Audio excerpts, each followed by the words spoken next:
L'unicité divine constitue le fondement de toute la religion.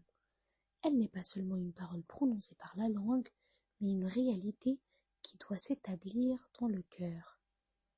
Dans le livre de l'unicité divine et de la bande en confiant en Dieu, Abu Hamid al-Ghazali montre que la perfection du tawhid ne se mesure pas à l'énonciation de la foi, mais à la manière dont le cœur se rapporte aux causes, aux moyens et aux événements. Al-Ghazali affirme que Dieu est l'agent unique de toute chose. Rien n'existe, ne se produit, ni ne se substitue en dehors de sa volonté. Les causes visibles ne possèdent aucun pouvoir propre, elles ne sont que des instruments par lesquels Dieu fait advenir ce qu'il a décrété. Celui qui attribue aux causes une efficacité indépendante porte atteinte à la réalité du tawhid, même s'il en affirme la parole. L'auteur distingue ainsi plusieurs degrés dans la compréhension de l'unicité. Le premier est celui de la langue, commun à tous les croyants. Le second est celui du cœur, où l'homme reconnaît que toute chose vient de Dieu.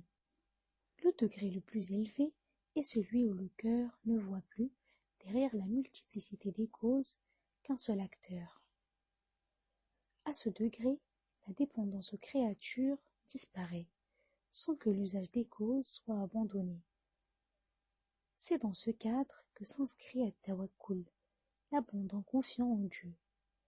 Al-Ghazali précise que at-tawakkul n'est pas l'inaction ni le rejet des moyens. Il consiste à employer les causes tout en sachant que leur efficacité ne vient pas d'elles, mais de Dieu seul. Le prophète sallallahu alayhi wa sallam a utilisé les moyens tout en se remettant entièrement à Dieu, et cette voie demeure la norme. Al-Ghazali met en garde contre des erreurs opposées. La première consiste à s'appuyer exclusivement sur les causes visibles, comme si elles agissaient par elles-mêmes.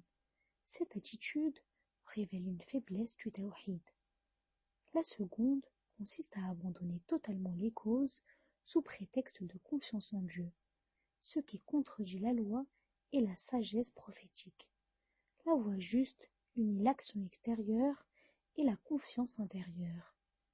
At-tawakkul, selon Al-Ghazali, est un état du cœur.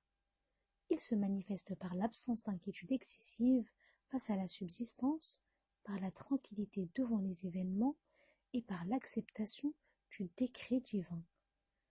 Celui qui se confie véritablement à Dieu agit sans agitation et sans attachement anxieux aux résultats. L'auteur distingue plusieurs degrés du tawakkul. Le premier est celui de l'homme qui confie son affaire à Dieu tout en demeurant préoccupé. Le second est celui dont le cœur se calme en se remettant à Dieu.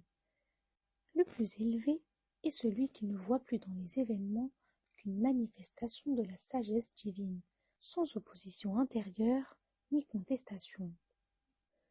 Al-Ghazali insiste sur le fait que le tawakkul ne supprime ni l'effort ni la responsabilité. Il purifie l'intention et libère le cœur de la dépendance aux créatures. Celui qui s'en remet à Dieu ne cesse pas d'agir, mais il agit sans se croire maître de l'issue. À travers les versets coraniques et les traditions prophétiques qu'il rassemble, Al-Ghazali rappelle que Dieu aime ceux qui placent leur confiance en lui. At-tawakkul est ainsi l'un des fruits les plus élevés du tawhid. Plus la connaissance de l'unicité est profonde, plus l'abandon confiant devient naturel. Ce livre montre enfin que la véritable sécurité ne réside ni dans l'accumulation des moyens, ni dans la maîtrise apparente des situations, mais dans la reconnaissance sincère de la souveraineté divine. Celui qui réalise le tawhid dans son cœur trouve dans le tawakkul un apaisement durable et une stabilité intérieure. Le livre de l'unicité divine et de l'abandon confiant en Dieu enseigne que la foi ne se limite pas à une croyance abstraite, elle transforme la manière de voir le monde, d'agir et de se tenir face aux événements, en établissant Dieu comme l'unique agent réel. Ce livre replace l'homme dans la juste position du serviteur qui agit. tout en s'en remettant entièrement à son Seigneur.